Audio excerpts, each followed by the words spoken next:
Hello and welcome to Lesson 2.4, Researching Low-Variance Behaviors. In this lesson, we will demonstrate how to conduct open-source research to find low-variance behaviors. As we discussed in the previous lesson, the next key step in finding low-variance behaviors is conducting open-source research to get a solid understanding of the technique, including implementation methods, relevant data sources, attack flow and sequencing, and other useful characteristics. To help illustrate this process, we will walk through an example focusing on the scheduled task technique. Pulling up the attack page already provides us with a lot of useful information. We see that there are three tactics that can be helped through task scheduling: execution, persistence, and privilege escalation. We can also see information about the platforms on which this technique can be applied, information about permissions required, applicable data sources, and whether or not the technique can be executed remotely.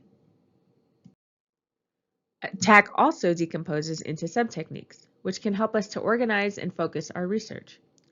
In this example, we limit our scope to focus only on implementations relevant to Windows operating systems. Here we see two applicable subtechniques, the @ utility and schedule task. Within the @ utility subtechnique, we see that @.exe can be used to establish persistence, although it has since been deprecated in current versions of Windows. Within the schedule task subtechnique, we can see that there are a few different invocation methods, including running tasks via the command line, using the task scheduler GUI via the control panel, or through exploiting APIs. The attack page also contains a section that discusses detection methods for techniques. Here we see it lists relevant processes that are used in scheduling tasks, as well as system locations that would be useful to monitor in helping to identify malicious task scheduling. Research also uncovers a useful event code in Windows. Event 4698 is triggered when a scheduled task is created. There are a few more events listed, which could also be worth investigating.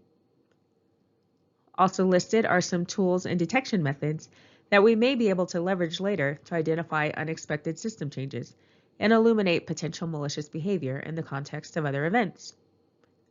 While Attack is a very useful resource in conducting this type of research, you should definitely seek out other sources as well to fully build out your understanding of this technique and how it can be used. While the Attack framework is an excellent resource, you shouldn't rely on a single source to obtain all of your information.